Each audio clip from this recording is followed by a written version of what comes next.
வணக்கம். இன்று வேறு ஒரு இடத்துல நின்றுட்டு நான் பேசுகிறேன்.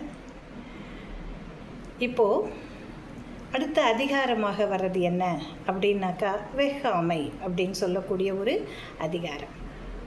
வள்ளுவ பெருந்தகை ஒவ்வொரு சின்ன விஷயங்களுக்கும் நமக்கு மிக அருமையான கருத்துக்களையும் அதனுடைய காரணங்களையும் ஏன் நம்ம கடைபிடிக்கணும் அப்படிங்கிற வழிமுறைகளையும் வகுத்து கொடுத்திருக்கிறார் இல்லையா? அது மாதிரி தான் இப்போது வெஃகாமை அப்படின்னு சொல்கிறார்.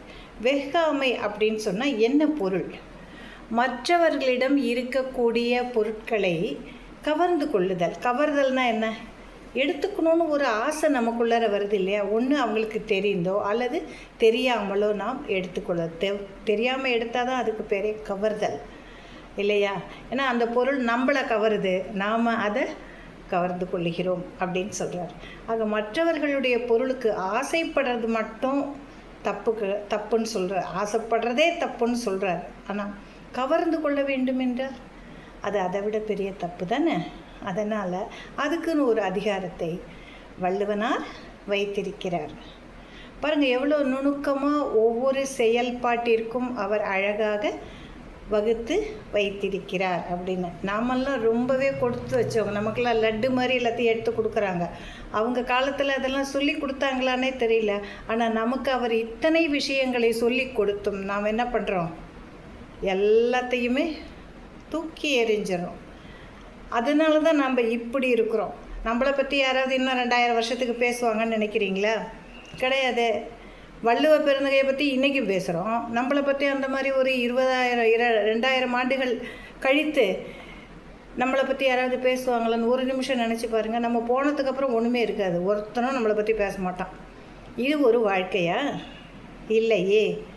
2000 வருடங்களுக்கு முன்னால் நம்மளுடைய சந்ததிகள் இப்படியெல்லாம் இருந்தால் அவர்கள் மிக நன்றாக இருப்பார்கள்னு சொல்லிட்டு போயிட்டு இன்றைக்கும் அது இன்றைய வரைக்கும் அவருடைய கருத்துக்களில் ஏதாவது ஒன்று பொய்யா போகுச்சுன்னா ஒன்றுமே கிடையாது. அத்தனையும் அப்பட்டமான அப்பழுக்கற்ற உண்மைகள் இல்லையா?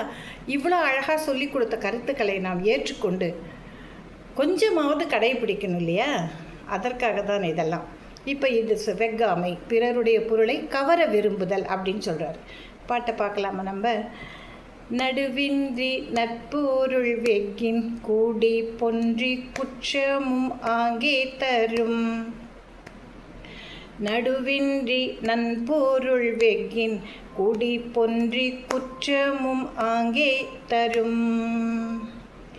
இது என்ன அப்படின்னாக்கா, ஒருவர் நல்ல வழியில் சம்பாதித்து நிறைய பொருட்களை, அழகழகான பொருட்களாக இருக்கலாம், அல்லது விலை மிக்க அல்ல விலை மதிப்பற்ற சிறப்பான பொருட்களாக இருக்கலாம், அவர்களெல்லாம் அவர் சேர்த்து வைத்திருக்கலாம். அவருடைய நல்ல முயற்சியிலையும் பண்புகளிலையும் அவருடைய மேம்பாட்டினாலையும் அவர் அதெல்லாம் சம்பாதிச்சு வச்சிருக்கலாம். நிறைய பேர் அப்படியெல்லாம் வச்சுருக்கிறாங்க. அப்படி இருந்தால் அதை பார்த்துட்டு நம்ம என்ன பண்ணணும்?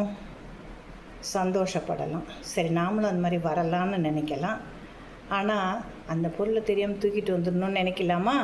நினைக்கக்கூடாது. அது என்ன? நடுநிலைமை தவறுதல்.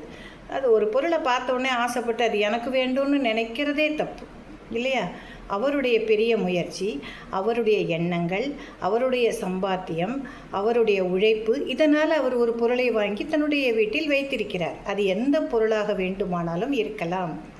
அது நம்மளுக்கு பிடிச்சிருச்சுங்கிறதுனால மனசாட்சிக்கு விரோதமாக போய் அதை டபக்குன்னு தூக்கிட்டு வர்றதுங்கிறது எந்த விதத்தில் நியாயம்? அந்த மாதிரி நம்ம எடுத்துகிட்டு வந்துட்டோம்னா என்ன நடக்கும் அப்படின்னாக்கா, நம்முடைய குடும்பம் கெட்டு போகும். ஏன்னா நம்ம ஒரு தவறான செயலை செய்திருக்கிறோம். அதனால் நமக்கு தீய பெயர், குற்றங்கள் வந்து சேரும். இதைத்தான் வள்ளுவர் சொல்லுகிறார்.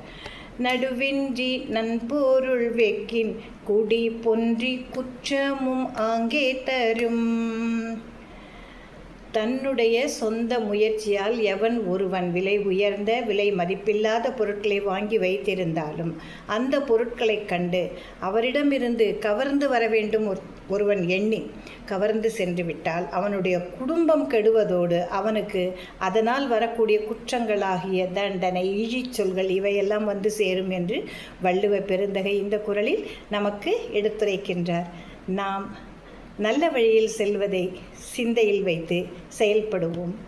நன்றி.